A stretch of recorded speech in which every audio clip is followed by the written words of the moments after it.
So it would just simplifying. So hold the bookend up, point to the left, point to the right, blade forward. Okay, so please be careful when you practice this morning. Standard rules, of course, is that we don't have the eyes in the back of our head, so be careful behind you. If you're behind somebody, be very aware of that, the sword or the bookend coming back towards you. So safety is primary. I believe that the kumitachi, a lot of the sword work from that Sensei developed came from Kashima style sword. So Kashima Shinto-ryu is the name of the sword style. There's actually two schools of that, and they're very close to Iwama. You know, it's not too far away. The second doshu was given lessons in Kashima Shinto. The teacher came to the Iwama dojo and taught the second doshu how to do the forms. And Sensei would watch the classes. So some of our exactly the same as Kashima Shinto. So if you ever have a chance to see that demonstrated, you'll see what you do.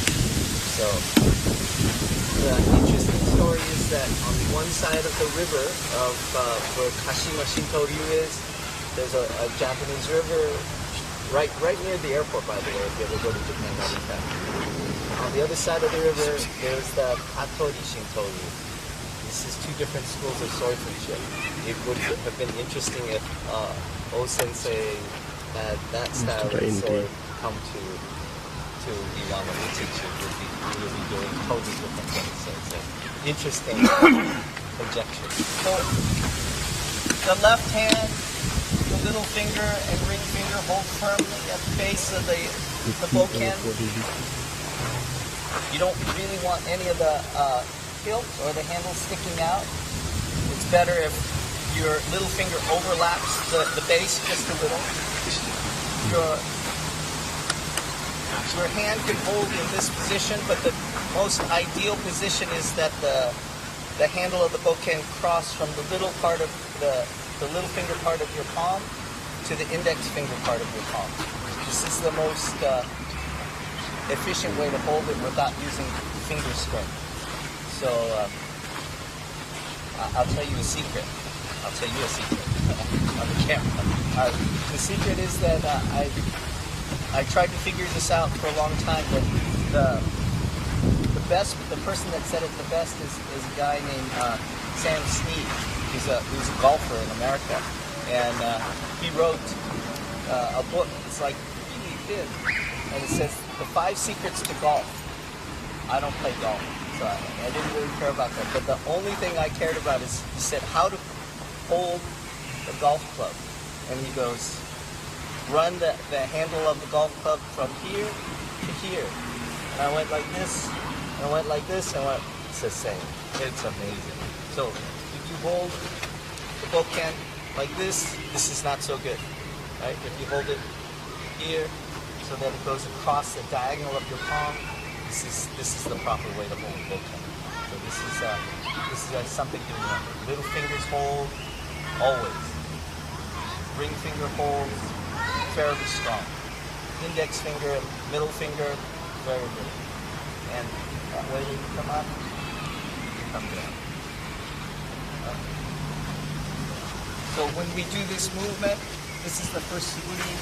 Just bring it straight up over your head, and then. So this is almost vertical, right? It's touching your back, and then come down, and it's parallel to the ground. Okay? Right hand, left hand. When you come up, if you can, extend up your left arm so that you can still hold on to the bokken. Right? Your hand shouldn't break loose. Your fingers shouldn't break loose. This is not so good. If you only are holding on with the bokken with your index finger, this is not so good. So ideally, your whole hand, your palm is still holding on. So make the adjustment so you can still hang on and then come down. So This is just a simple exercise, but it has the essence of everything. Okay? A little bit longer. Looking down. Stepping back, turning the hips. Okay.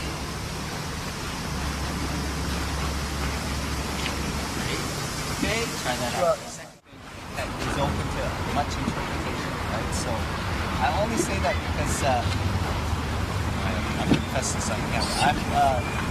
I studied Katori Shinto for a bit, but I'm a very bad student. I'm a very bad student, but I learned some things from the Katori Shinto school. So if you're really in this Jodan position, you're really in this right here. This is the true Jodan position. But there's a lot of tension in that position. So I think for Aikidos, it's more an extension. So you're thinking of this extension and thinking of this extension.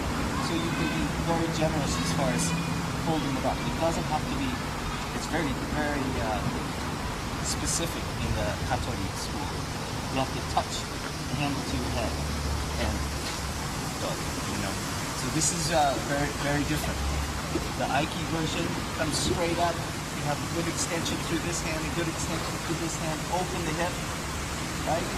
And then, okay. So this position is an important position. You don't want to have it waving. It's an up position, right? And you move your body underneath the sword. Right? Don't let the sword move your body. This is not too good. The sword just comes up, you move your body underneath, and it comes down. Okay? The first three that we've done, there's a couple positions that are really important. The first position that you really want to pay attention to is the on guard position. This is ready to strike, ready to defend that thing. So this is going back to what I said yesterday, the feeling of Fudoshi, immovable mind.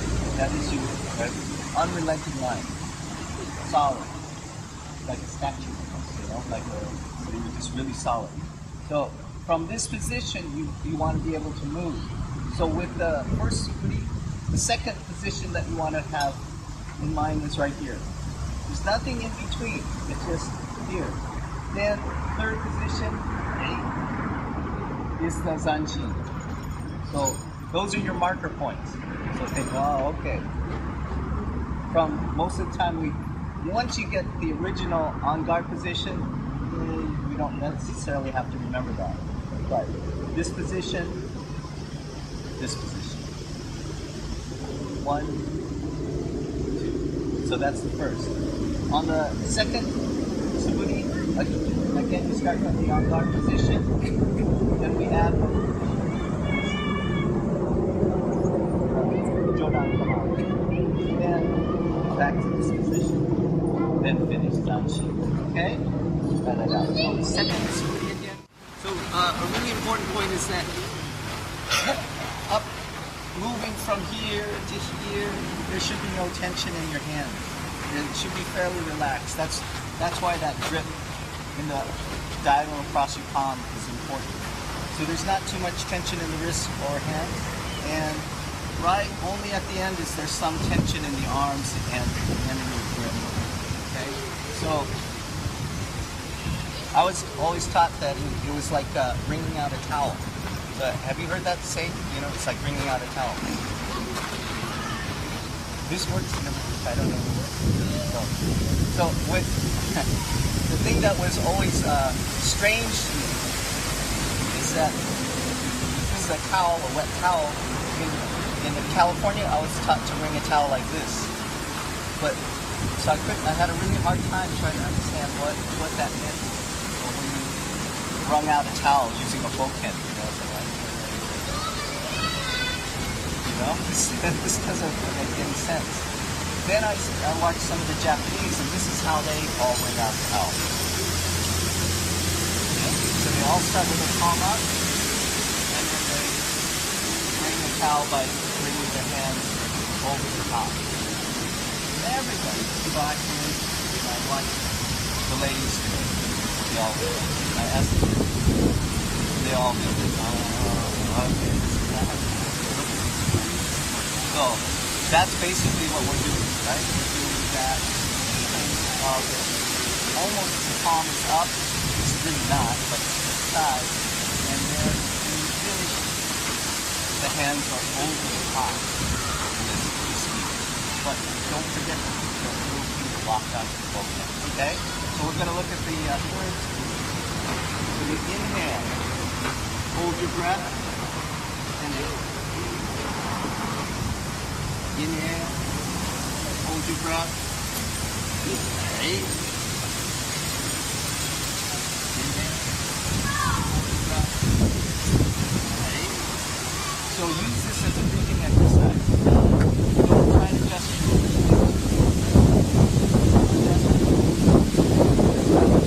You really want a full breath. Take your time.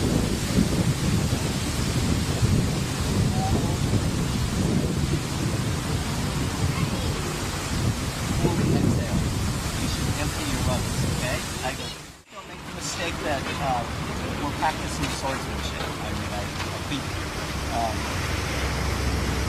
I think sometimes we get the two things confused. We're practicing AIKIDO with broken. So it's really a different notion. The idea of VI is really different from swordsmanship. Swordsmanship, in my opinion, is primary interest is the cutting ability of the sword. So we're really not concerned about the cutting ability of the sword, but the motion of the sword as we do this AIKIDO. So, using the jaw as an AIKIDO.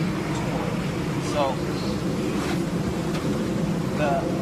in swordsmanship, just a touch of the sword is enough to finish the movement. But we're really not interested in little movements. We're interested in body movements. So the big movement is really important. The idea of kamae is really important. Your set stance. How does this feel? What kind of energy are you generating to have this fudoshi? So sometimes it's good. No movement at all. Just stand there. How long can you stand there? It's hard. Sometimes it's really hard, to stand there. You want to do something else. This is a good practice. How high should the tip be? Where should the handle come out? Just that feeling. Where are the elbows? How are the shoulders? How's the back? How are the legs? Just check everything. This is a good practice as well. So this is fudoshi. It's immovable. Okay? So now we're going on to movement. So we're going forward.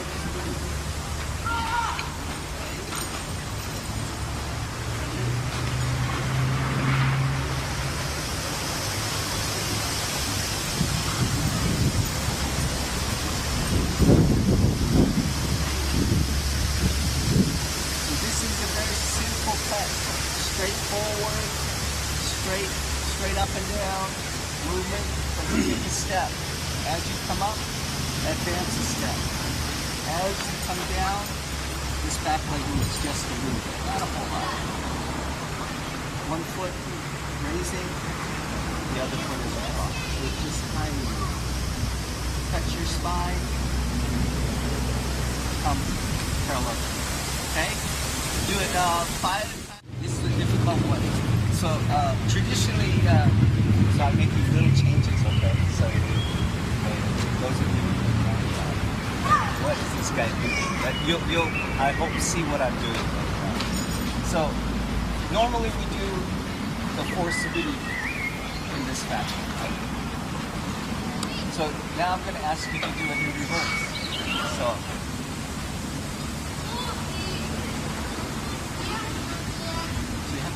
Right, the back knee has to be careful. And then I can.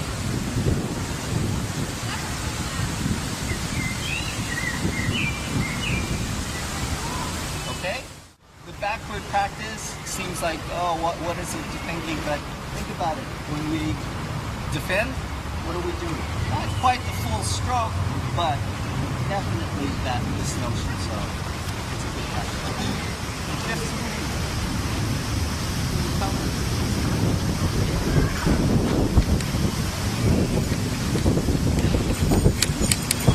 Right? You want to bring the sword up above your head. The left hand goes right.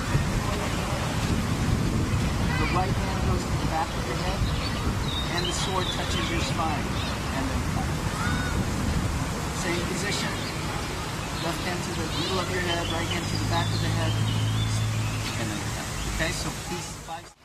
That's it. If you think of swinging the bokken around in this fashion, you'll probably do what I did. You end up smacking your head a couple of times. Then I tried to figure out what's the best way to do it. So always think of bringing the left hand above your head, and then the right hand will swing where you use the swing. So left hand comes straight up, right hand will flip around. This motion, and then the right hand will go to the back.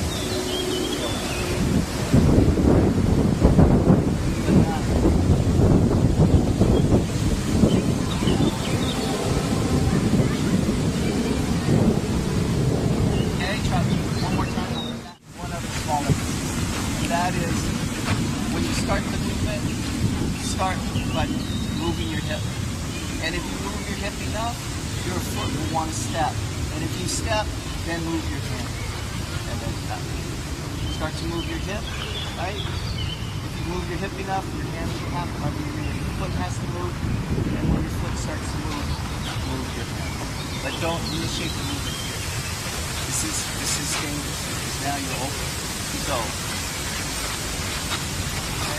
protection, the cover, so your body has to move underneath the sword, okay? So, I had some terrifying experiences in AIKIDO, but most of the time it wasn't, the times I should have been scared, yeah. The times I should have been scared, I wasn't so scared, but I should have been scared, I was so stupid, but that's the way it is, doing demonstrations in front of large groups and so on. It's like, okay, I can handle this. But the time I was really perplexed and kind of overwhelmed was that Saito Sensei and I were practicing the kumitachi, and I don't know exactly why. My memory is so strong of his presence that I don't remember who else was there. But I remember that I had to attack him, and then he got to attack me, and it was like really unfair. It's like, when I attacked him, it's like he's like batting flies, And then when he attacked me, it was like a locomotive coming at me, It's like, this overwhelmed. I couldn't back up fast enough. I couldn't get out of the way fast enough. But I think over the years, I'm starting to understand that too. It's like a direct transmission in that instance, And the feeling is that your body is moving forward when you're doing movement. It's not just this. And this is what I was doing before.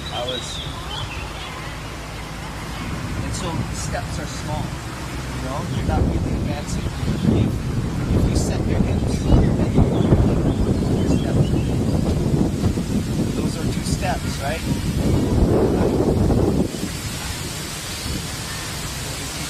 Well, but after this, those are very good. You can certainly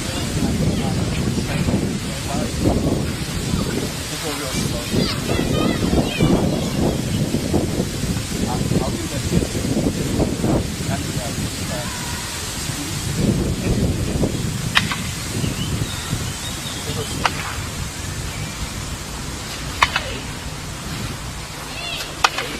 okay, so let's come back. So that was sort of regular, right? If I really advance, this thing starts to close. Sorry. Yes? Can you feel that? Good. So just changing the movement of the body's trying to advance the feeling that's the pressure changed so that the first movement seemed normal, and then all of a sudden, you know, as I advance, it's like you can feel that pressure building and good adjustment, you know, on the third and fourth. You know, but it's really tough. It's like, oh, wait a second, how did that proceed? So try and work on that. Body and advancing. Okay? We'll look at the in a backward fashion. Okay, so we are normally stepping forward. So from here, step back. 1, 2, 3. Okay? You can think about it. Alright, as I think about Aikido, the muscles in the back are much stronger than the muscles in the front. You think of the muscles here as being strong, but really the muscles attaching to the spine and the back are the strongest muscles in the body, and obviously the muscles attaching to the hip. So our awareness is usually to the front, so we put a great emphasis out here, but really the power should come also from your back. So this touching your spine is also an exercise to remind you about your back. And the idea of moving backwards is also to remind you of the back side of your body, even though you're projecting forward. Okay? So we'll look at this. Turning the body, cutting, 8, and then 8, 8. So cut with the seat right now, and cross forward. Sword is the half. So this is this. 8. So you'll cut, hip level, and then you'll thrust, maybe chest level. Okay, straight up. All right. So with the thrust, the target is mid-line, of course. But as in Hami, right, when we talk about Hami, the sword is protecting the right side of the body. So, right, it's pretty much midline. So it's protecting the right side. It's the back foot side, the left side that's exposed. So when you thrust, it's not, you don't have to worry so much about midline to here, but it's this side that's exposed. It's still possible for your body to thrust back at you. So you need to probably think aligning and paralleling your body to the sword. So cut,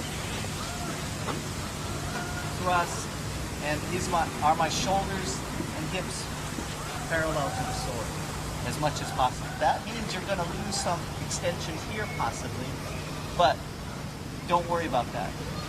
You can always move your body forward to thrust, okay? Especially on the left side. But right side, you have a pretty generous thrust. Left side, it's going to be a little bit shorter, but if you need, just step in. Okay, but think of turning your shoulders and hips so that's parallel to the sword. One more time. Look at yourself in front of a mirror and see if you're thrusting, what targets are available to thrust or to hit, right? So this is important. All right, 7 degree. Oh, actually, do it backwards. So we're coming here, we strike, we'll go forward, and then we'll thrust, then we'll cut, then we'll thrust. Okay? You get this part? This is a 6 degree backwards. Okay? Another shot. 5 degree. Stepping back, cutting. 8, 8. 8, 8, 8, 8. So you're cutting with the right side forward, 8, then stepping with the left foot, and thrust. 8. I'm going to stop. Back. Step. From here, step forward and back. So when you thrust, your left foot is forward. Cover and strike, right foot is forward. Thrust left. Okay? I don't know. Right. Wants to go this way, I want it to go this way. way as well, right? We practice right side and left side like that.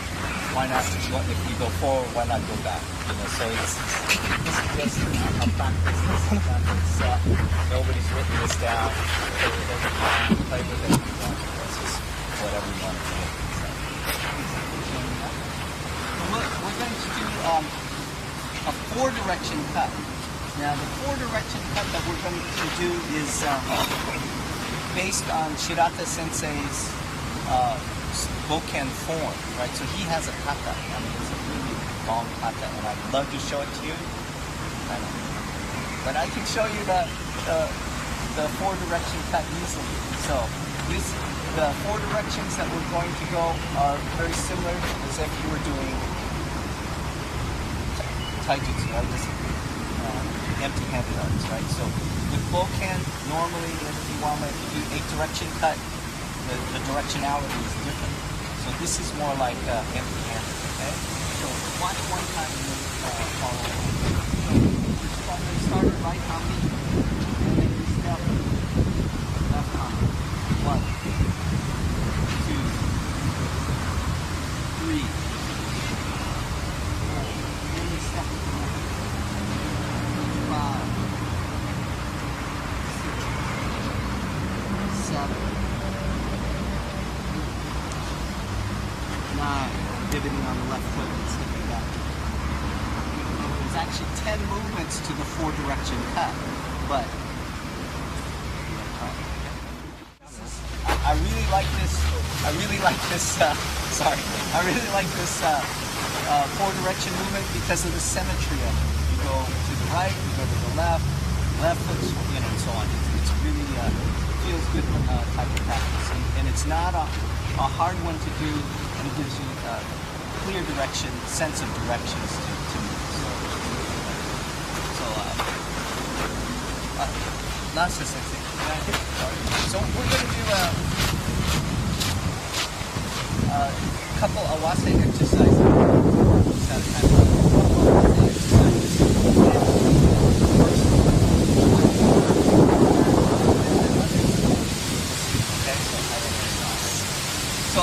Don't worry about distance.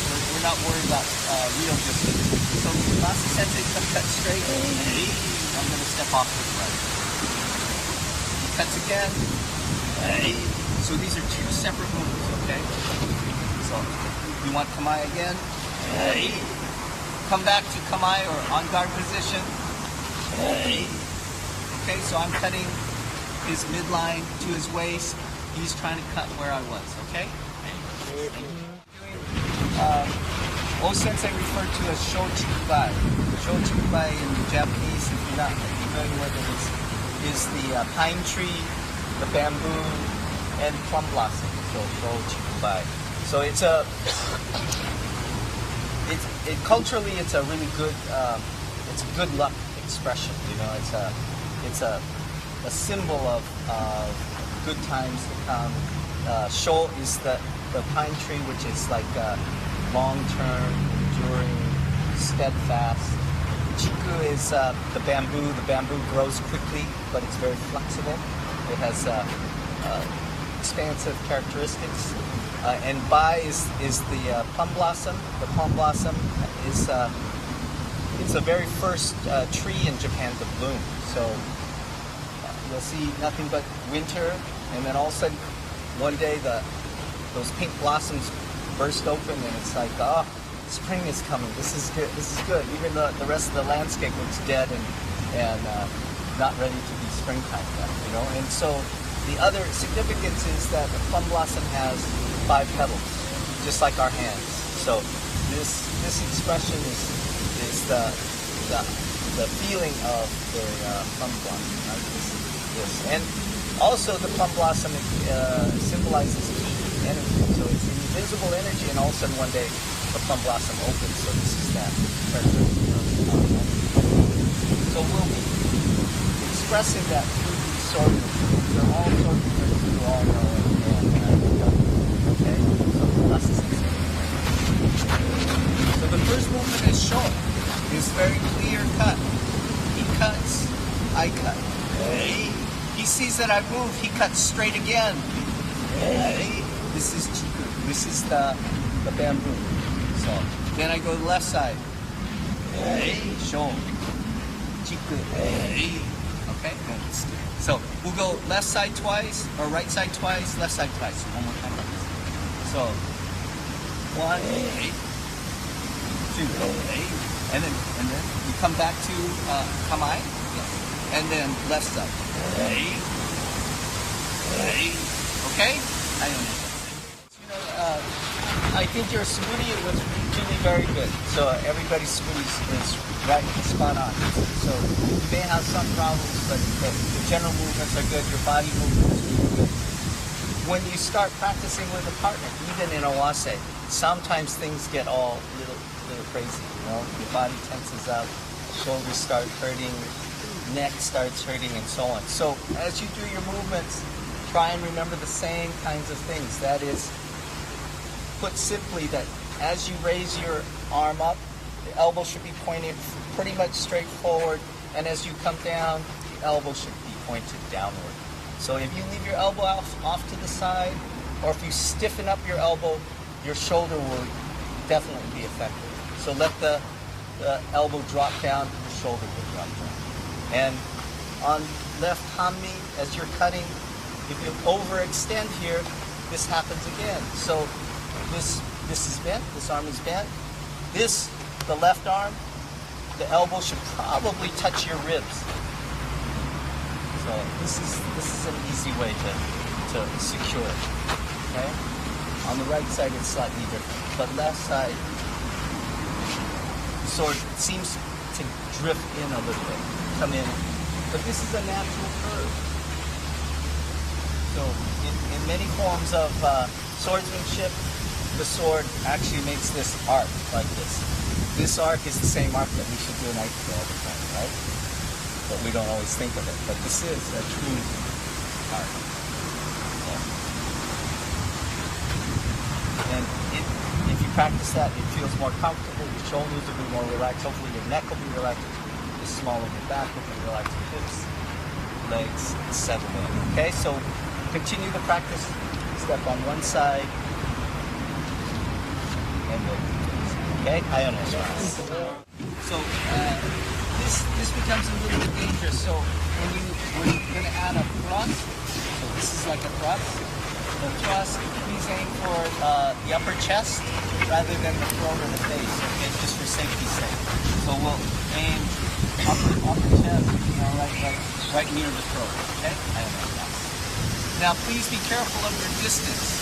So you cut straight. He cuts again. As he raises up.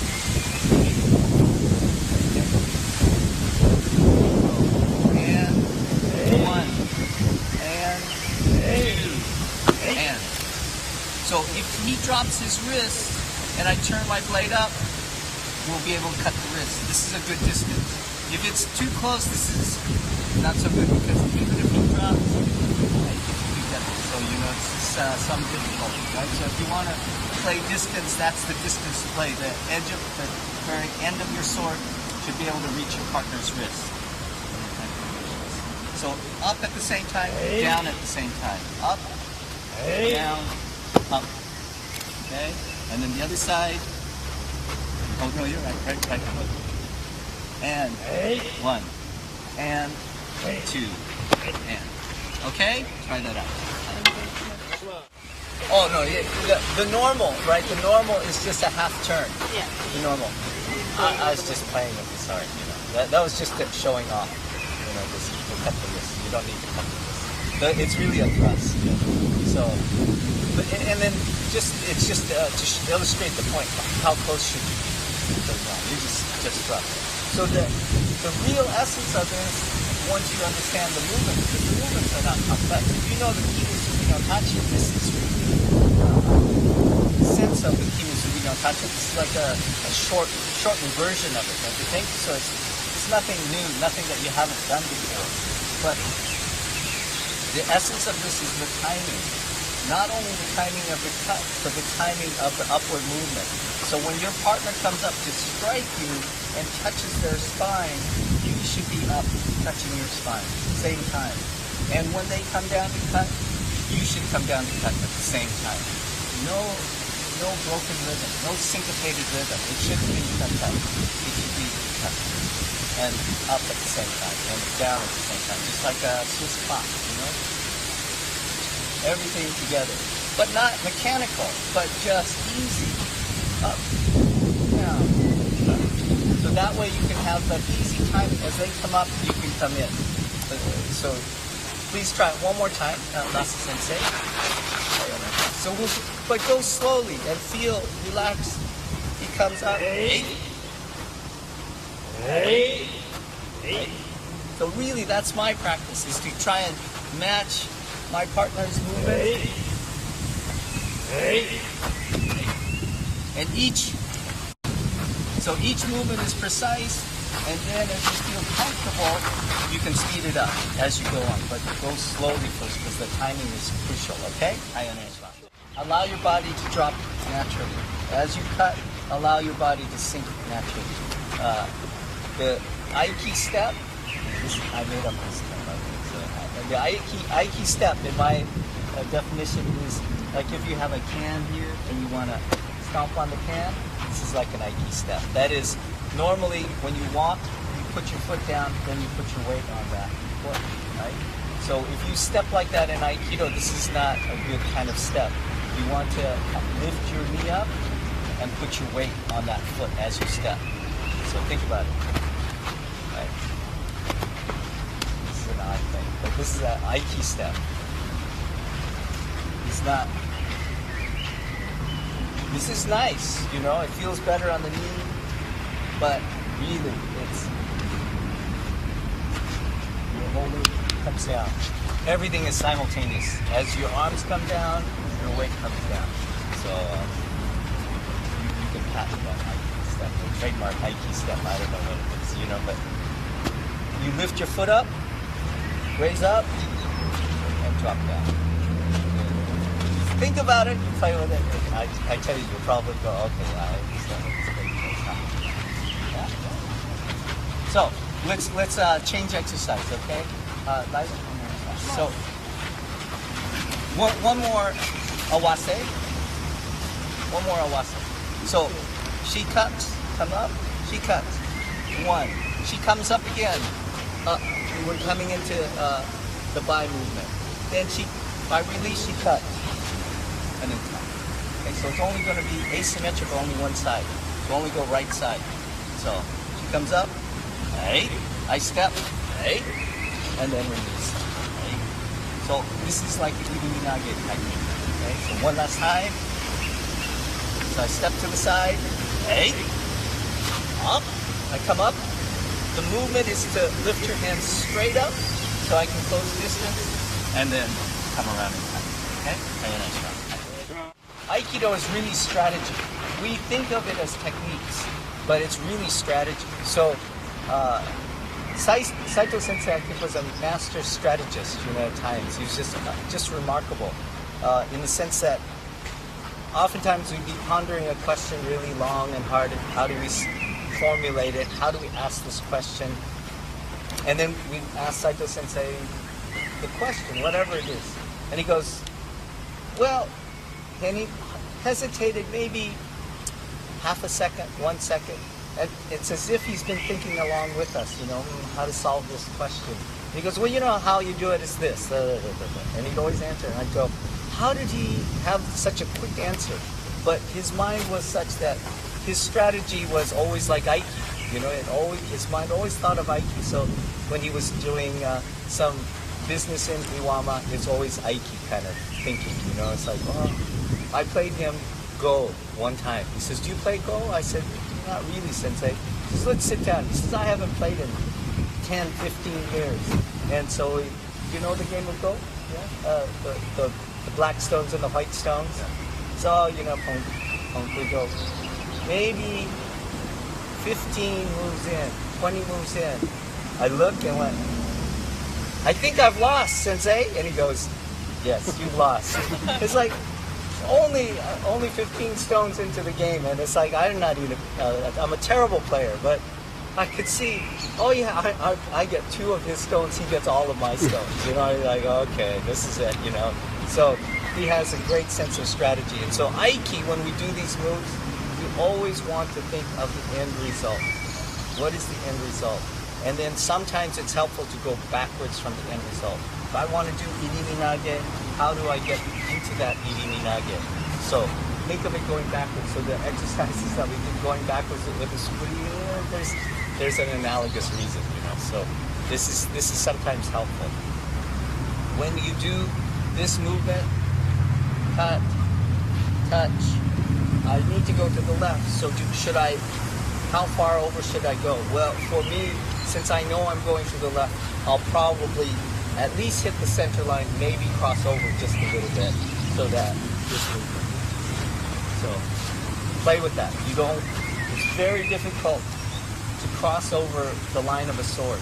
So when you do like tachidori, if your right foot is forward, it's best to stay to that side. If your left foot is forward, it's best to stay to that side. It's very difficult at best to cross over, to go, because by that time the sword may be coming down, or this is very chancy. Not so much that your head is going to get hit, but you'll tend to lose limbs, you know. If you had 8 limbs, 1 limb is not so bad, but since we only have, you know, a limited number, so be very conscious about crossing over line. So when we did this movement, I went either center line or crossed over, and then went through. So this will help you in the next movement, I hope. I don't know. So we're doing exactly the same motion. So he cuts straight, nice and slow. Hey, he comes up. I touch. And now instead of going really wide and cutting, I'm going to release as he drops. I'm going to catch his collar for eating nage. Don't throw, but just pick them up. Okay? So this is hopefully give you the analogous feeling to taijutsu. Hey, hey, hey. So same feeling as going like that. Okay? There's some advantages to have studied a little bit of classical swordsmanship, even though I also got but one of them is that in some of the katori shintoryu forms, as you cut, your partner is cutting your wrist, and so there's oftentimes this motion. So you cut, but at the same time, the tip of the sword is cutting your partner as they're trying to cut you. So this, I'm not supposed to tell you this is the secret, right? But this is a very important notion, that your attention is always not only on your defense but the attack, right? So that when you do this capturing the wrist and coming around to do irimi nage, don't be too concerned about just grabbing here. What's happening with the tip of the sword? It's the same motion as coming around here, right? This is the same motion. Come in, and this is exactly the same lineup, okay? And if you do that, you have both directions going, and this is irimi nage, all right? All right, very good. Let's end.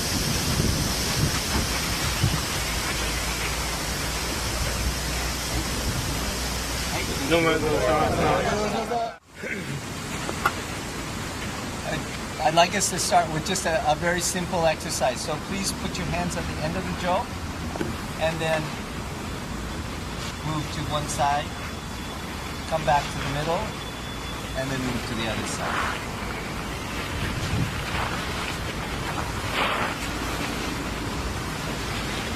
So there's several movements going on, right? Obviously the jo is swinging from side to side, but there's also this kind of motion.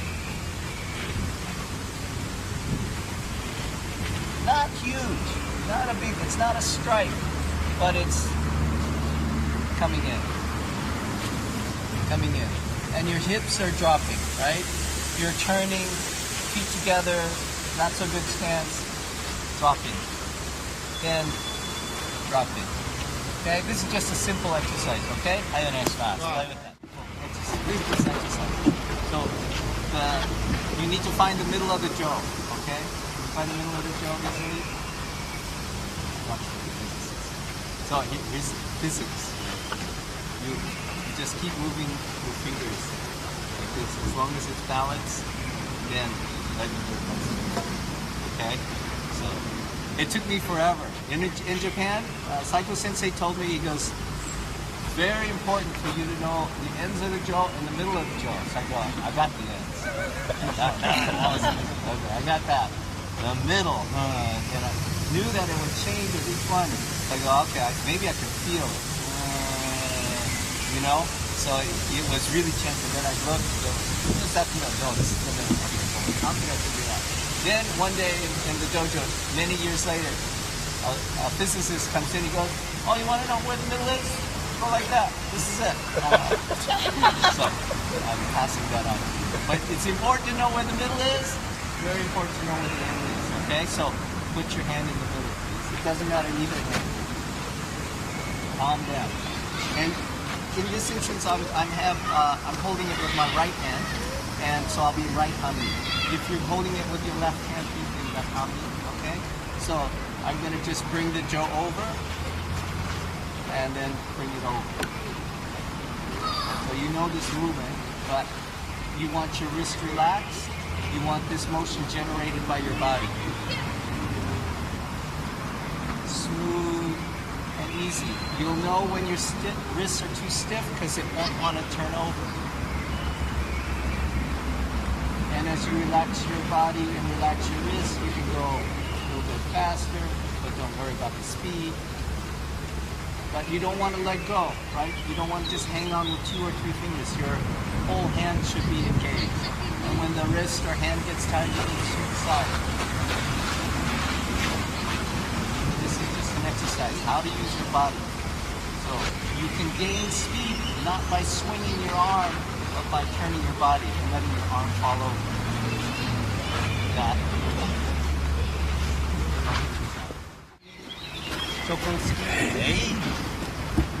So there's several different ways of doing this. I think the basic way is to bring your hand here, step and slide, and then thrust. The right hand goes to the mid-chest. This is not so much jo, because jo movement is really here, classic jo, that is jo-jutsu. But this comes from Sensei, and this is from using the bayonet. And he said this is the position he wants us to be in. So,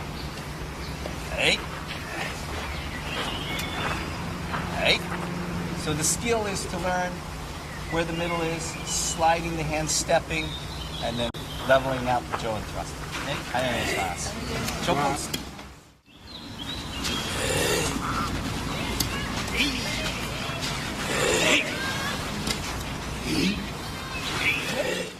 So once you get a sense of that, you can switch to just bringing it up and thrusting. So most of you, if you've seen Saito Sensei do the jo, he usually just went directly.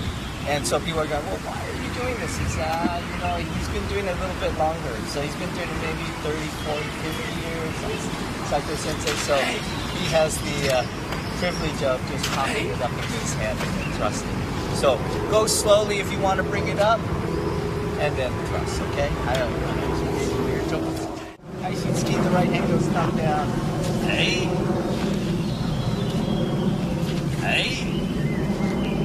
So as you touch, you want to step, and then second step. So two separate movements, right? You have to grab and load, and then thrust, okay? Aishitsuki. Maybe I'll drive you just a little bit crazy, okay? So if you the normal way to do chokotsu is left hami, right? I think the notion that Sensei had is that the jo had a lot to do with intuition and freedom of movement, and it's the feminine side expression of AIKIDO. So this is the left. The sword is rather straightforward and unyielding, so to speak. You know, it's just straight, one blade, straightforward. Is sort of the masculine. It's the right side, right hami. But I think we can also do the Choko ski from right hammy. Hey, this will drive you a little bit crazy, but it's kind of interesting. So all of the suburi, I'm going to ask us to do both left and right side. Okay, so right now we'll go switch back before we go too far because I forgot to do Choko ski. Hey, and see how you feel doing it. Hey, on the right side. Hey, onegaishimasu. We did Kaishi ski already, right? From left side. Think of your body movement. Hey. So, hey. Kaishi ski. Hey, onegaishimasu. Right side, right hand. You know the movement, it's just opposite. So, Ushiro ski. Hey.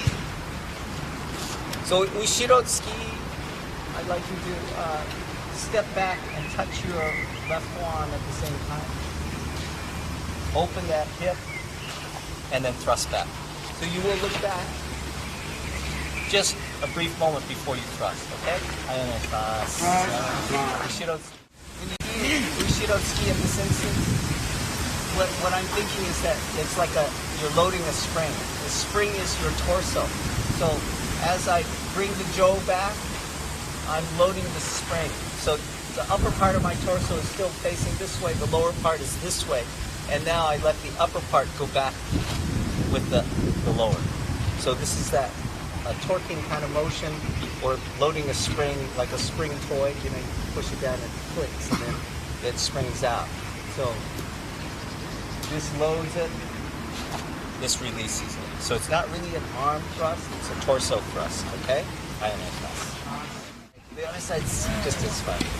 So, from right hammy, step, right? So you're turning the hip, step and touch your right forearm with the jaw. Okay? Turn your head all the way. I would say what you want to do is you want to spot the target. So as you step, you can kind of sight down your jaw to see the target and then thrust. So it's not like I'm looking everywhere, I just want to sight the target.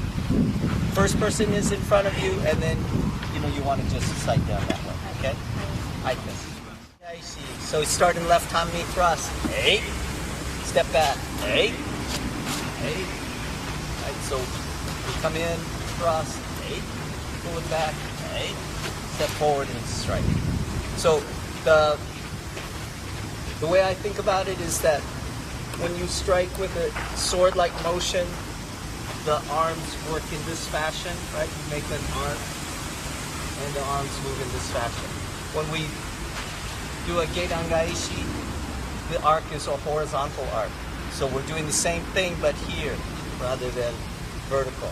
So it's not just moving like this, and it's not just moving like this, but everything together.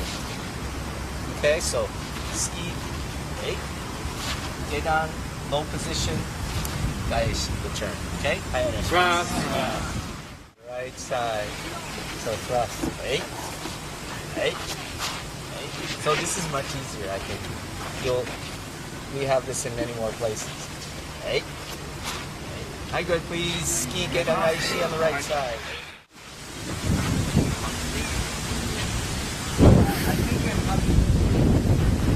As far as I recall, always, so I thrust, hey, sun, hey, side, hey, hey. The hammy, my notion is, my hammy always points to the direction I'm going to strike. So, if the person I'm striking is here, my hammy won't know. If I'm going to strike here, triangle, my hammy will always angle towards that person. Okay?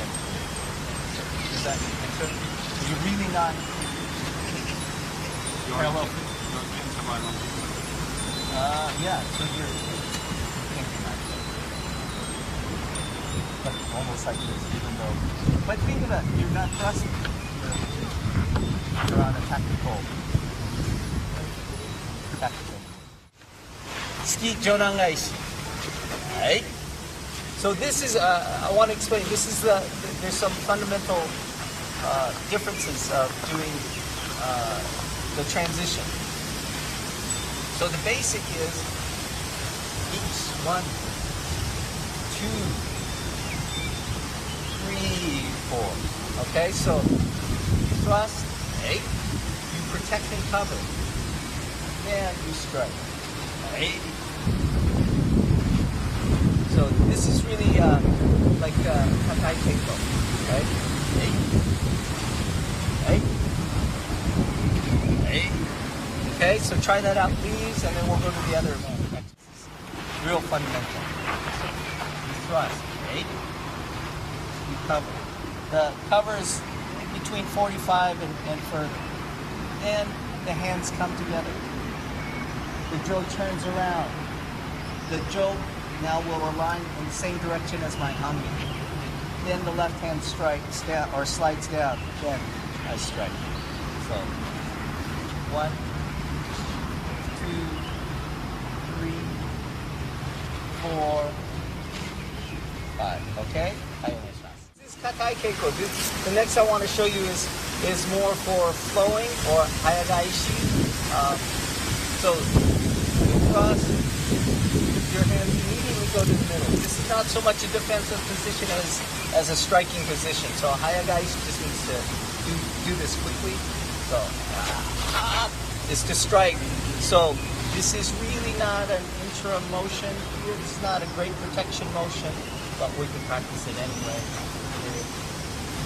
Right. So cross, right? Both hands come to the middle, and then strike. Right? Okay? I understand. Now the right side. So you thrust. Right? You're gonna have to concentrate on this. I have to every time. Right? Hands come together, right hand slides down, and then strike. Okay? I understand.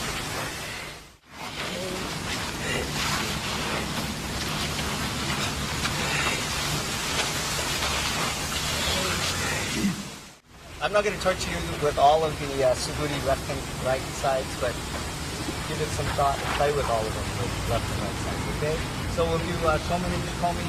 Start with your in right hambi, right hand forward, step back, cover your head, just like in the second suguri, and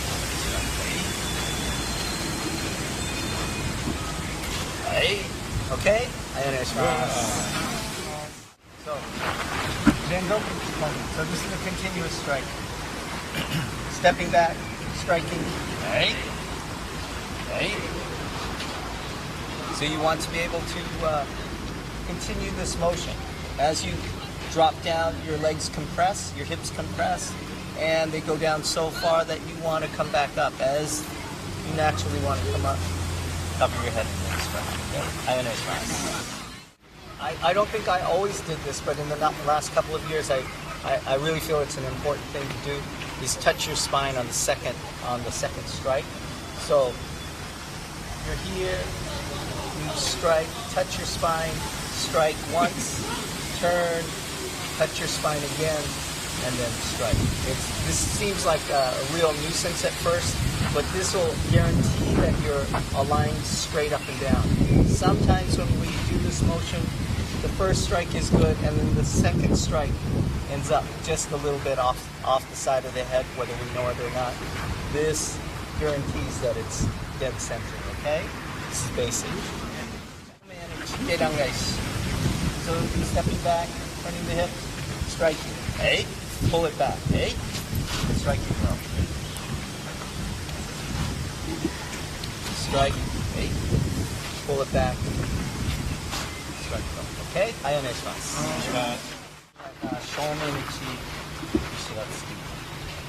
So stepping back, striking.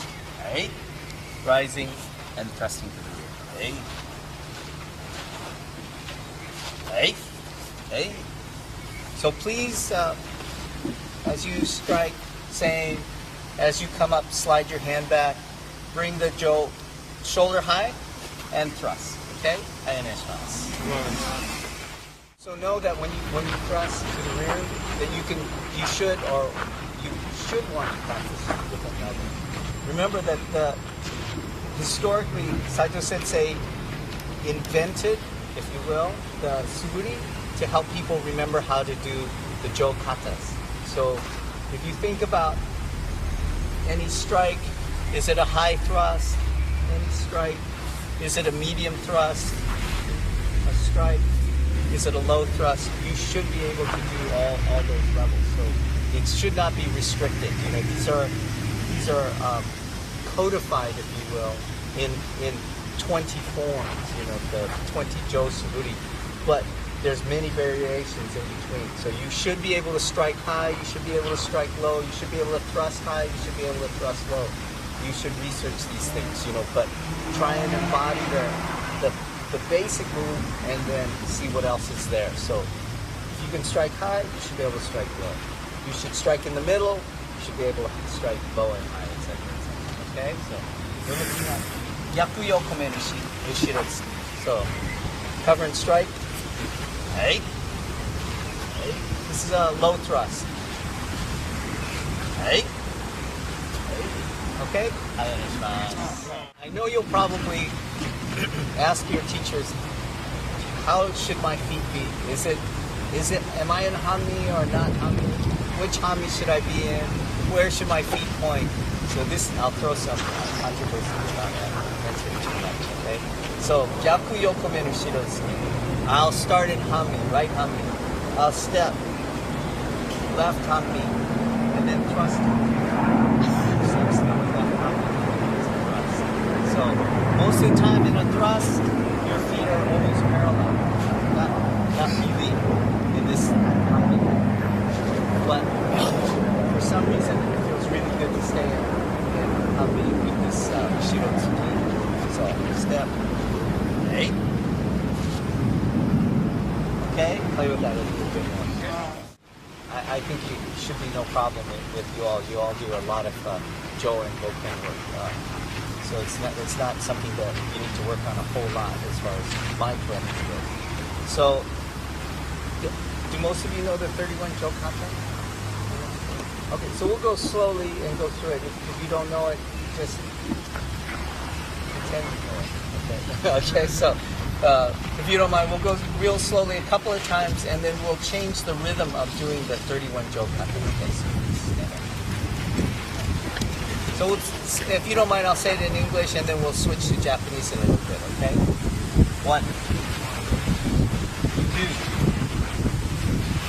3, 4, 5, 6, 7, 8, 9, 10, 11, 12, 13, 14, 15, 16, 17, 18, 19, 20, 21, 22, 23, 24, 25, 26, 27, 28, 29, 30, 31.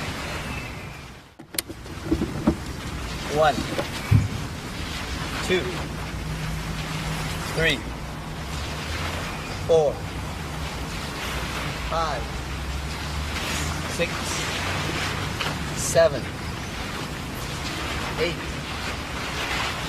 9, 10, 11, 12, 13, 14, 15, 16, 17, 18, 19, 20, 21, 22, 23, 24, 25, 26, 27, 28, 29, 30, 31.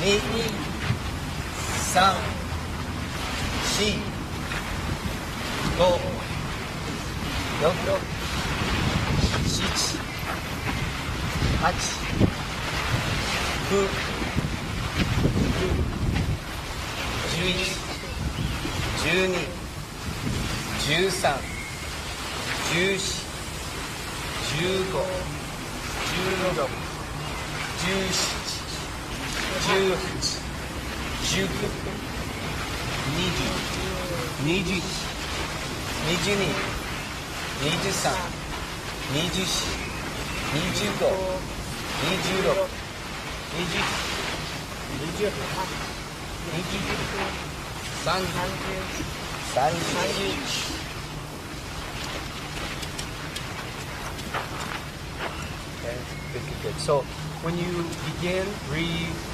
relax. Then when the motion starts, continue it. You can do stop, start, but your mind should always be going to the next move, right? Even though you know the one move, what's the next move? Then when you finish, come back to that quiet place. Just like in the woods, just feeling in the woods. Good. And then if you want to do it again, do it again. Okay, so this is a really important thing. What I'd like us to do now for some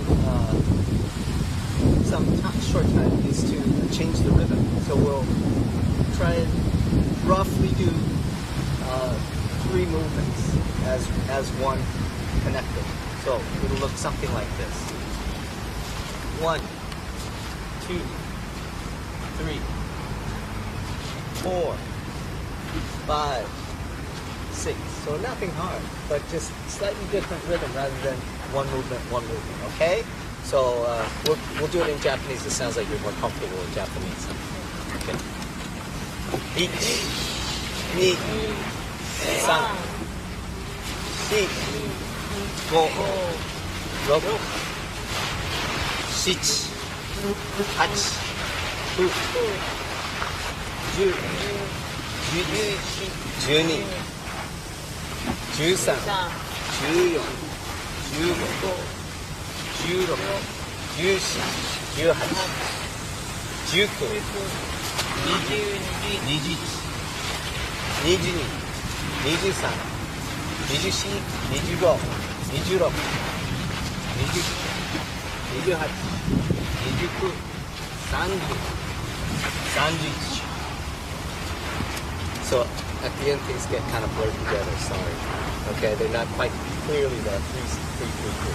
Okay, so again.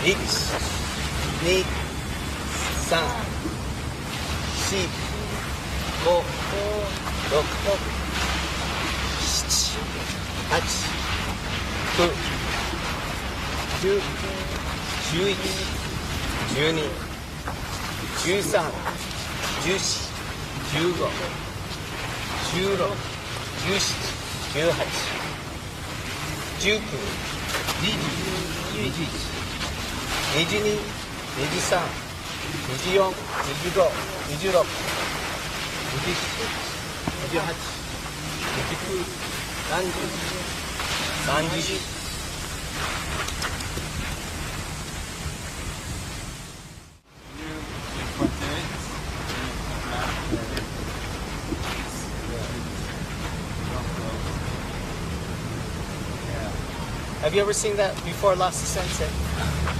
Not so much. No. This is all old time too, I'm sorry to say. So this, that motion is if somebody is thrusting, right? The idea is if somebody's thrusting, that what you're doing is you're putting your weight so you can thrust. So this is old-fashioned, this, yeah. So, almost like, but it's not quite, you know. This is really to drop the hip. Because your feet are here, as you flip over, it's very difficult to do that Aiki step that I was talking about. So if you, as you flip this over, you lift your knee up, then you can thrust. So this is to help drop your weight. If someone's thrusting, that's it. So don't think of it as sweeping the aside with your foot, right? It's really lifting the knee up, dropping that hip so that there's this hand. So your whole body weight.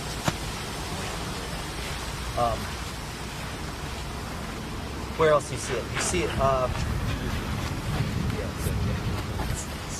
there's several places in it. Anytime I flip it over, you'll see that flip this sort of thing. But this is very old. This is old style. Same with doing ryote from Hami Handachi, ryote dori shihonage. When you come up and stand up and turn, hardly anyone anymore does that movement. Yes? Yeah, see, nobody knows that movement. So this is also very old because when you stand up, your body's too upright to bring the person forward. So the old method is to raise the knee and drive forward, and you now cock your head in that fashion. So a lot of things are sort of ancient, but you don't have to do it. But if you see it, you go, "Oh, what's he doing?" You don't have to imitate me, but I'll explain why I do such a thing. So the movement can be less. It's not a problem here, but I over-exaggerate. I help you. Okay, so, hi, onegaishimasu. So, our partners are going to be in a ski no kamae. We'll be in what I would call a shizen no kamae, or a natural stance. The natural stance. The natural stance is that you should be able to cover your midline, right? The real natural stance. So if somebody thrusts, really you would only need to just do this, and you can protect yourself. They thrust off to the left or right, whatever. But in practice, you want to set the jo either ever so slightly to the left so that your center line is open, or ever so slightly to the right so your center line is open. Okay, so you close off any avenue of attack. It'll give your partner a chance to think, what else can I do besides what they want me to do? You know, so that's not so good. Oh, it's obvious I should attack here, or oh, it's obvious I should attack here. So this is really kind of an important thing. So we'll start from here. He thrusts for the leg. Hey. He thrusts for the hip. Hey. So this is actually a kumijo, but I want you to do it in the sense of the leg. Just a light touch. He thrusts for the ribs to hit and withdraw, and then in. Okay? So just think of it as an exercise. Don't think of it as a open to your left. Yeah, you open to your left. So you move the whole jaw, the opening on the just like out there, or do you really? So if you take it straight on, it's just here. Okay, so I can see the body. Exactly. The whole jaw. Yeah. You don't just open like this. No. You open the whole jaw. Yeah. Then you use the target. Yeah. Okay, thank you.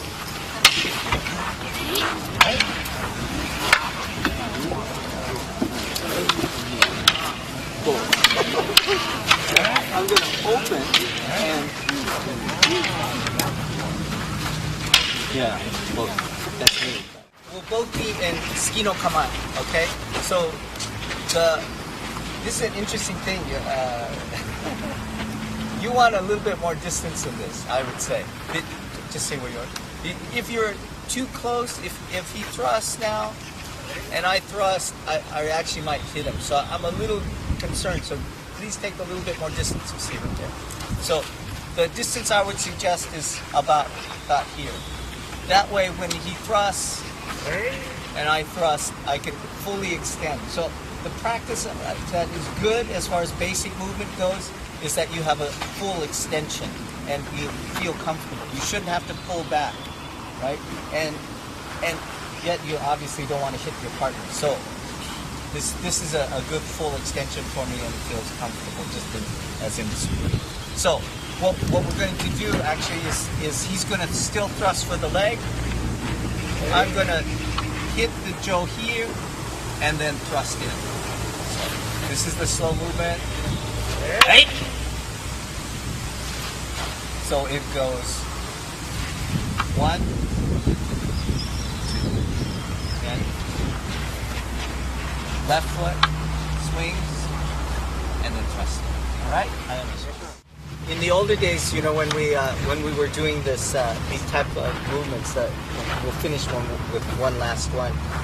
I think we were kind of bad. We would kind of spot people with thin joes and want to really practice with them, so we kind of want to break their jaw, you know. Oh, I'm sorry for breaking your jaw, but you know, Sensei has many more joes for sale. So if you want to buy a jo, you can buy a Niwama jo, which won't break, you know. So, oh, thank you very much, and we kind of laugh. But you know, these movements were, you can actually break weapons. So please, you know, be nice to each other. Aim carefully. Don't hit an arm. All right. So I think it's nice. So we're going to start again from a ski no kamae. Our partner thrust this time high, so we cover. Right? And then so this is a very basic kind of move. Cover, and obviously it's to hit the arm, but you know we're gonna hit here, withdraw it, and then thrust. So the skill would be to, right, as you hit, you withdraw it, and then. Okay, I understand. So the skill in hitting the jo here is that obviously I want to hit it not straight down and not absolutely sideways, which would be really actually kind of wonderful, but I don't think I could ever do that. But to hit it down and away. This down and away movement is much more complicated than a simple straight down or straight to the side. There's only a couple people I know who could actually hit it sideways. It's really exciting though. It's called dragon wagging its tail. It's a different thing. So hitting it down and away is our objective. So in order to do that, several things are happening. One is your right hand obviously is lower than your left. Obviously if your right hand is higher, it's going to be big trouble, right? You're pushing it into you. So this is that. But the jo is also rotating in space, turning a little bit with this back hand. So I tell you a lot of secrets all at once, right? Rotating, withdrawing, because that pulls your partner's jo out, forward, and down and away. So it's not just down and away, because that movement can be compensated for. But as you come up, it comes forward as well. So you notice his body kind of comes slightly forward. This is to your advantage. If he's, it's still, timing is tough. So you want to come in. So this motion is, as you hit, you withdraw, which draws your partner forward, but it also sets you up for the thrust, right? Otherwise, 1, 2, 3, exactly. Okay, so play with it 1 more minute and then we'll stop. Thank you. The striking motions that we practiced, they look different to me nowadays, you know. So when Saito Sensei Senior did them, they were just as effective whether he did it in the 70s or whether he did it in 2000, the last time I saw him. They were just incredible. But the look changed, and not so much for him, but for us as students, you know, to go, oh, well, wait a second, will we be missing something later on down the line? Because he still is doing it, but he's not doing it in the same way. So is the root pattern going to be different? You all are starting perhaps at a different place than Lasso, Oaf, and I did way back in ancient days with the dinosaurs. So it's a different thing. So if you have any questions at any time during the seminar, please feel free to ask. Okay, so we'll end the session this morning.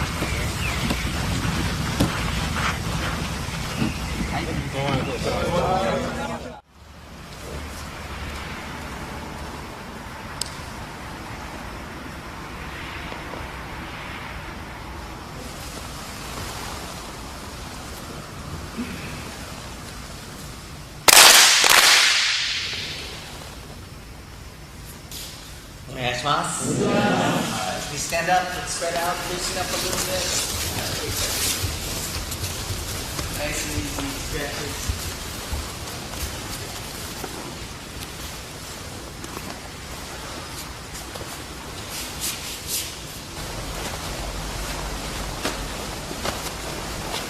side to side.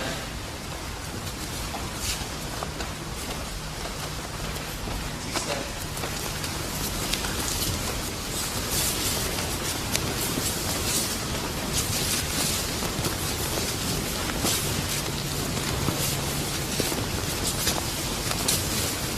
Very good. 8. 8. 8. Shoulder ankle again. Move simultaneously. Wrist, foot, whole body, and down. Okay? The alignment of your center line. Chushin, the mid center line here. So make sure your center is right over your hand, and then you can turn. So it's not so much the wrist, but maybe the palm, but really is the wrist. If you can get your center to your wrist, then hit it at that point. It will make it that much easier. But you cannot enter straight. You have to turn. So the fingers miss. It's almost as if you're bringing your fingertips to your belly, but if you turn, then it just misses. But the feeling is like it goes straight to your center. So we're going to change the movement a little bit. So he comes in to grab as soon as he touches. Okay. So he's almost got a full grab, but not quite. Right? So this is AIKIDO. This is the basic. So my partner is in good shape. Center is good. Good extension. So everything's good. Then I step in, move to my partner, and shift his center forward. A little bit on now. Step in. He's very solid. But I can't leave him solid because if he's solid and I'm solid, this is not workable. So I have to draw him off balance. Then in the next movement that we just did, as soon as he touches, you want to draw him out. Right? As soon as he touches, I can't come back to him because then he's back on center again. Now, it's going to be hard to move forward. So you want touch, draw him out, slightly off center. Touch, draw your partner off center. What does that mean? That means you can't step in too deep. It's too strong. How far do you step? I can't tell you. So. Okay, so next step is Nagare Keiko. As he comes in, so I hardly move back towards my partner. I don't want to step here because he's on balance. Somewhere in between, so I can draw him out. A little bit off that. Just a little bit off that. Okay, try that out. It's a little bit funny because our standard practice is to work with the solidly with the body, right? We're still working with the body, but we're working with the mechanism of how the body moves. So with our body, our minds follow the body, as I said yesterday, and that the ki follows the mind. So the intent is to do one thing, so you can combine mind and ki together. But our intent is to do one thing, grab the wrist. And now if I can entice my partner to keep wanting to grab the wrist, I'll commit to overextending myself. But if I'm able to grab the wrist, I'm satisfied and I stop moving. So the idea is to entice your partner until they overextend themselves. They go a little further than they intend to, and then they have to catch their balance. So it's not a physical thing, it really is reading their intent. So come in slowly, please. And as he comes in, just a little bit away. But if I go too fast, he doesn't want to do it, right? If I go too slow, he wants to hit me, please. And if I go too slow, he grabs. So just the cat's whisper.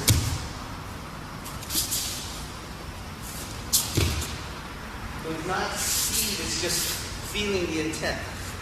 And the cat's whiskers are somewhere here, But I tell you how to read the cat's whiskers, so please step. Yes, sir. His body is here. As soon as he steps, he's within range. So I know that. So as he comes in and he almost plants his foot, I know I can move. But give your partner a target that they cannot miss. Offer it to them squarely. Don't move it. Don't be shy about it. Please grab my wrist. That I do. Okay? Try it out one more minute. Partner to their balance point out, and then leading them just in a little bit of a circle. So this will be an interesting exercise. So your partner comes in. Hey, you're here. You step.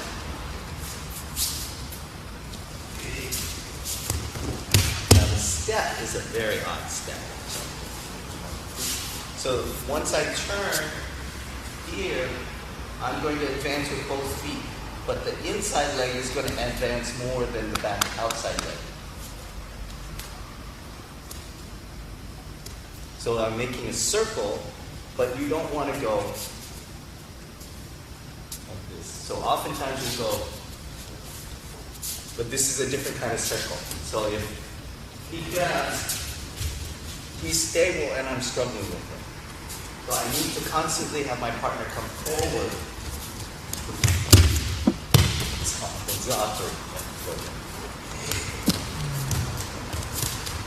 Okay? Play with that. This is just Hanahinko, right? Hanahinko is not a technique, it's a warm-up.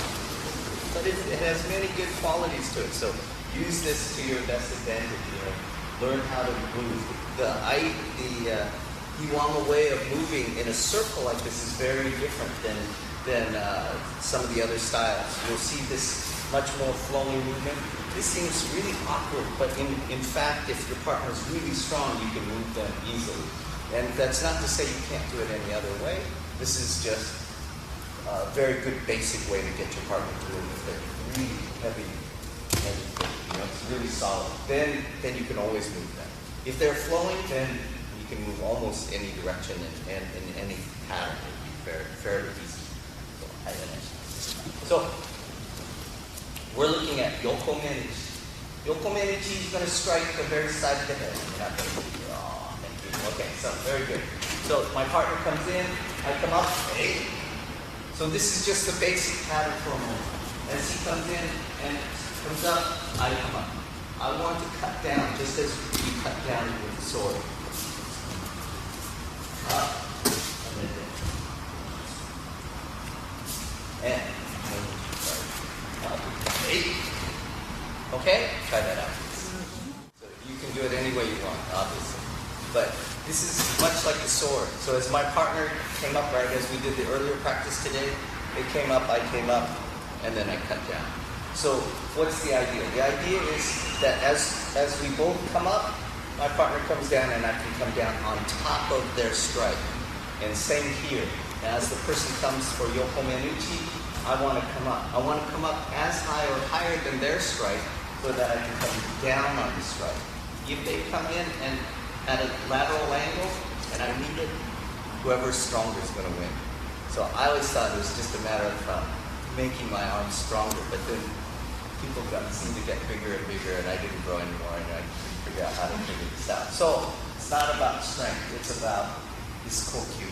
So slowly, so the motion looks exaggerated and it looks stylized, which it is stylized, but I want to come down on his arm. If I just come here, I can't quite get as high as I want. I end up hitting his arm from the side. So as he comes up, then it takes his balance out. So you want your body to move to the position of his arm. If even my left shoulder is in the line of his arm, he's much more solid. If I can step out just a little bit, his body, his balance breaks.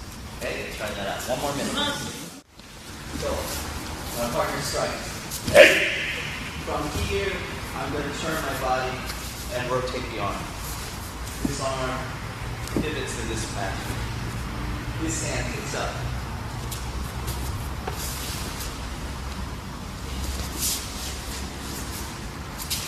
strikes.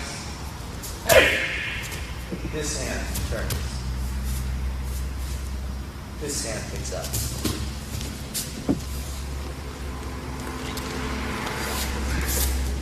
One last.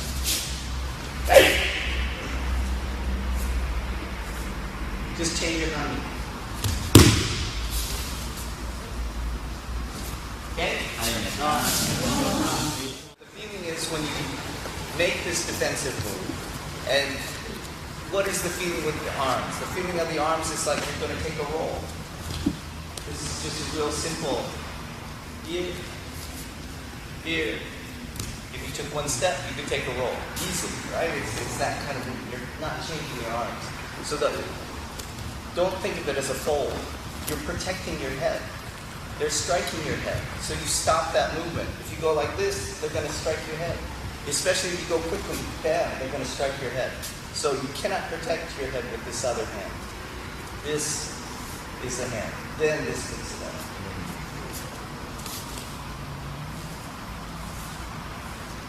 Turn. Pick it up. So you're actually letting the strike go around you and past you. And this is really important. And not only is it going past you, but the arm is dropping right in front of your center. So you're going to redirect it. It's a very interesting feel. So, 1, 2. Try not to reach over. You reach over, you open up your whole side. So, 1, 2, 3, and then step in. Okay? And then out. Please. Think of cutting. That's all we're doing. We're coming up, and then we're cutting. The arm should have the extension of a cut.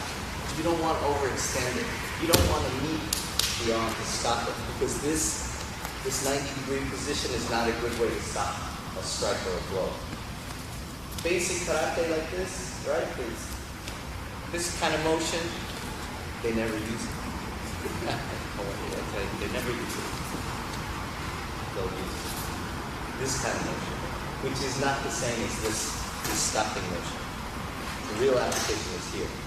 And so this is the same motion that we do in Aikido. This kind of motion. Bam, and then you get hit. But you know, you need to think of when the partner comes in, extend. And the contact on the elbow is lower than the chin. Okay? A little bit lower.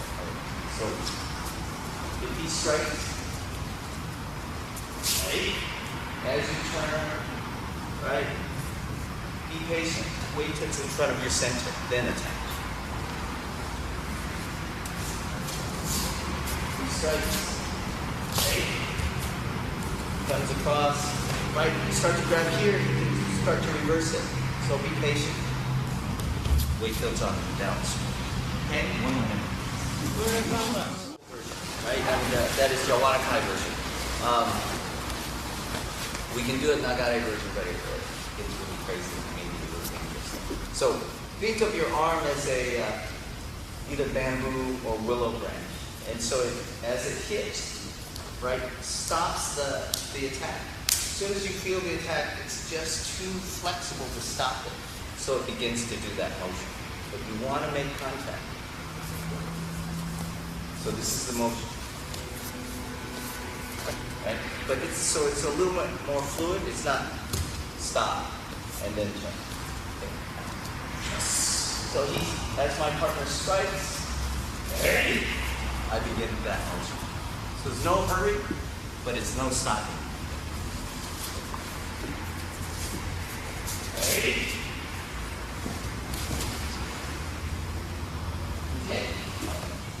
Here's the action so that you feel comfortable with this movement. I have a very hard time. So here, the movement is that you're just flexing your arm at the elbow. And in fact, your upper arm is going to protect you. Right? You're going to point your fingers in a downward direction. Here. Your upper arm is always protecting you. And that's really it. So please make contact with your partner's arm. And as soon as you feel that pressure, the arm flexes, but it doesn't fold. It's a weird thing, right? It flexes, but it doesn't fold. The wrist turns, arm bows a little bit more, and then you turn your body. But it doesn't, because you're going to get it, okay? So that's a difficult movement. This requires extension and changing direction. So this is really difficult.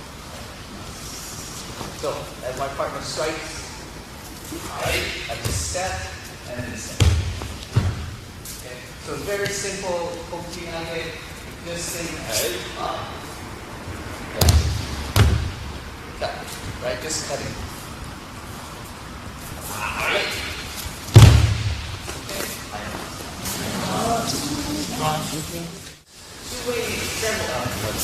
Several ways to apply a technique. So there's several ways to apply it. So there's kihon, basic. There's oyo waza, application. There's goshin jutsu, which means self-defense techniques. It's all traditional. Yeah. There's enbukai, right? So that when you're doing a demonstration, so it should look very pretty. You know, all your kemi and everything. These are really different applications of the technique. So if you, as you train, don't get confused. So, okay, am I doing this as training, kihon, or am I doing this as oyo-wise, application? So application to me means, boom, just straight down, cut through. So if I do this motion, it's like, boom, cut, and the person thuds down into the ground. You know? But this is training, so you want your partner to have a mildly enjoyable experience. So the balance is taken, they have to take the fall, they still feel that it's a powerful technique. It doesn't mean that it's not real, right? I mean, it's real. So if my partner attacks here, if we go through the basic, the idea is that as I move, I take his balance, one finger, he'll fall. So this is the notion of the basic technique.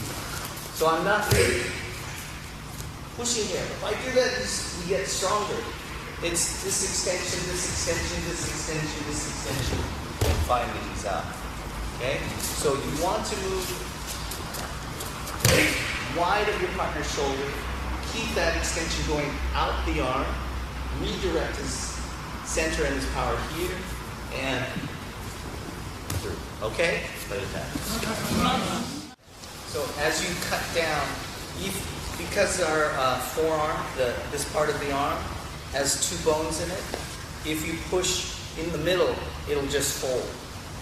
Right? Many of the other joints, because they only have 1 bone, if you push in the middle, different things will happen. But because there's 2 bones in this part of the arm, many wonderful things can happen, you know? So they're really wonderful, but it's weird. That you can roll the arm over without holding it anymore. So if you press at the top, you can roll it over and down. If you press from underneath, you can roll it back up and over without folding the arm anymore. So this is the miracle of Aikido. You know, it's like, oh, we really use these techniques. When rotating the wrist, if you rotate it, the whole body gets going. If you rotate it this direction, then other things happen. So pay attention to how these 2 bones can affect the forearm, which affects the elbow, which if you press the elbow in, the whole body starts to fold, it starts to fold in. These are important things to think about as you manipulate the arm, right? So as you cut down, if you cut through the middle, the elbow will fold. But if you cut over, then the person's balance will be broken. So be sure and play with that. It's an interesting thing. I understand. So, he starts. Right? Then we turn again. This is just like the ikkyo that we did. Now we extend. Now we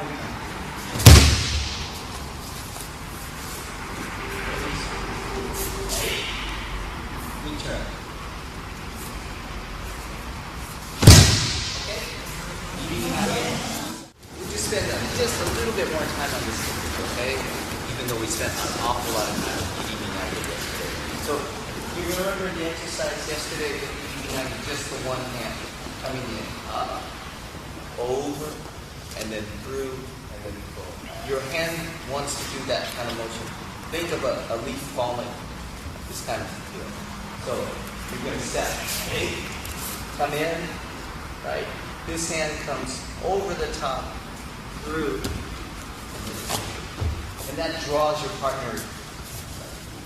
Draws your partner forward without you having to grab them.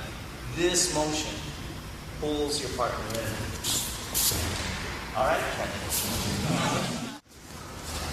Okay. So with any kind of motion, you can come up and over, right, which is what we've been doing, or you can cut down and continue.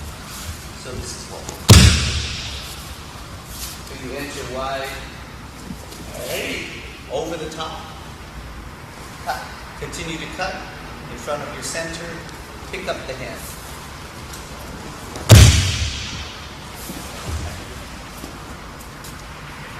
Okay. So this is an entering Shikon. Okay. So there's a movement that won't help you very much, but just know that it's called, it's just a fist hitting an open palm. Right? So in Tai Chi they have it, Chinese style Tai Chi they definitely have it. In many Kung Fu forms they have this motion. This is called Buddha pounds the mortar. I don't know why. Here's the mortar, I guess. You're the Buddha just pounding on it. So this is that idea. When you step in, the idea is here's the mortar, you're cutting your partner's wrist to your mortar. Then you're turning. So this motion is simultaneous. What's the feeling in Aikido? Let's see. It's same level, same extension, same feel.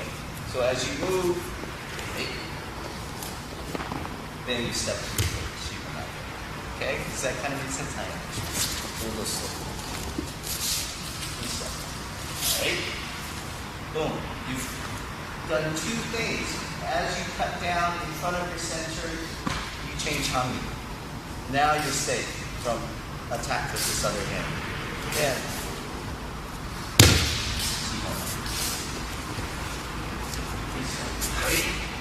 then back, right to the other side. Turn your hangi. Step. Okay? You can approach this same principle from a totally different direction. So right now we're in A, cutting down, and then doing Shihon after.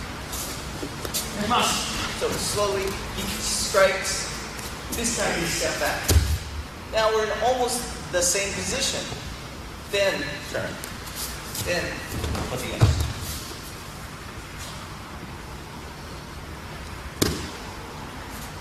But that position is a transition point. Right? I'm cut down. Turn. Then attach to this. Then kotegashi.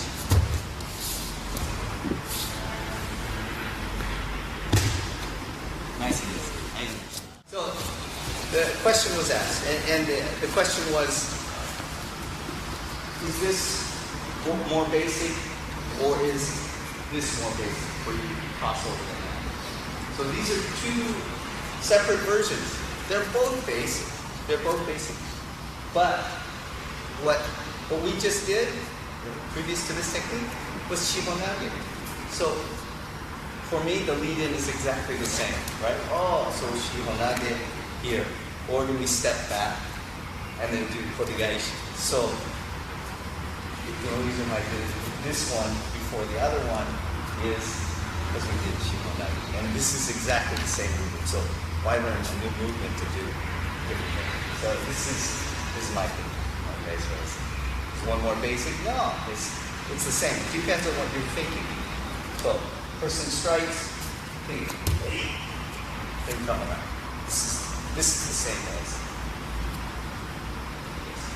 And there's no difference. It's just the emphasis of one hand or the other hand. Left hand, right hand, left hand. Doesn't matter in the long hand. Okay? So we'll look at the same thing, right? It comes in, exactly the same thing. But it's just, like I say, from the vantage point of Shihon, you hold the person's wrist like you did Shihon. One hand is on top, one hand is underneath. Rotate the arm. Set it.